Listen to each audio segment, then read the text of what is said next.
Hi friends, நம்ம இன்றைக்கி செய்ய போகிறது சிக்கன் ஆம்லேட் நூடுல்ஸ். இது வந்துட்டு நான் மவுண்ட் ரோடுக்கு ஒரு வாட்டி போயிருக்கும்போது அங்கே ஒரு ஷாப்பில் வந்து சாப்பிட்டேன். ரொம்பவே நல்லா இருந்தது. ஏன் நம்ம அதை வீட்டில் ட்ரை பண்ணக்கூடாது சொல்லிவிட்டு நான் வீட்டில் ட்ரை பண்ணி பார்த்தேன். ஃபைனல் வந்து பார்த்தா ரொம்ப சாப்பிட்றதுக்கு டேஸ்ட்டாகவும் எக்ஸாக்டாக அது எப்படி இருந்ததோ அதே மாதிரியே இருந்தது. இதுக்கு ஃபஸ்ட்டு நம்ம சிக்கனை வந்து கழுவி எடுத்து வச்சுக்கணும். நமக்கு தேவைக்கு எந்தளவுக்கு சிக்கன் தேவைப்படும்னு நினைக்கிறீங்களோ, நீங்கள் ஜாஸ்தி போடுறது வந்து ஜாஸ்தி, கம்மியாக போட்டுக்கிறதா இருந்தாலும் நீங்கள் கம்மியாக எடுத்து வச்சுக்கலாம் உங்களுடைய தேவைக்கேற்ப. இதுக்கு நம்ம சாஸ் ஒன்று ரெடி பண்ணணும். அதுக்கு தக்காளி, பூண்டு, அப்புறம் காஞ்ச மிளகாவை நான் கொஞ்சம் ஊற வச்சு ஆட் பண்ணியிருக்கேன். அப்புறமா புளியும் இதில் கொஞ்சம் ஆட் பண்ணியிருக்கேன்.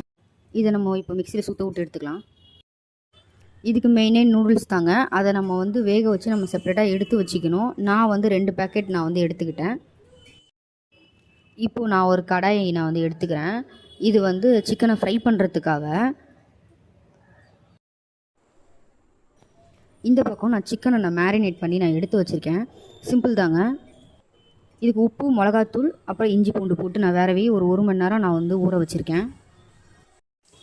சிக்கன் இப்போ வந்துட்டு ரெடி ஆகிட்டுருக்கு. ரொம்ப டீப் ஃப்ரை பண்ணணும்னு கிடையாது. சிக்கன் நல்லா வெந்தால் மட்டும் போதும். இப்போ சாஸ்க்கு நான் வந்து ரெடி பண்ணிட்டேங்க. மிக்சியில் ஓட விட்டு எடுத்துட்டேன். இது ஒரு பக்கம் இருக்கட்டும். அதுக்குள்ளே நம்ம இருக்கிற மற்ற வேலையை பார்க்கலாம்.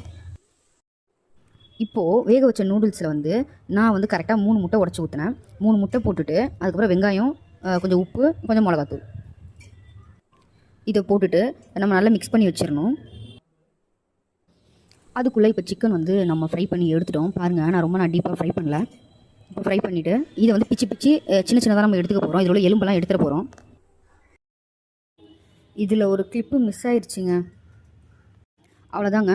ஃபஸ்ட்டு நம்ம வேக வச்சு எடுத்திருந்த வந்து நூடுல்ஸை நம்ம போட்டுறணும் ஒரு லேயர். செகண்ட் லேயர் வந்து சிக்கன் நம்ம பிச்சு வச்சுருந்தோம் இல்லையா, அந்த சிக்கன் போட்டுட்டு வந்து நம்ம வந்து மாற்றி நம்ம வேக வச்சு எடுத்துக்க வேண்டியதான். கண்டிப்பாக உங்கள் வீட்டிலே நீங்களும் ட்ரை பண்ணி பாருங்கள்.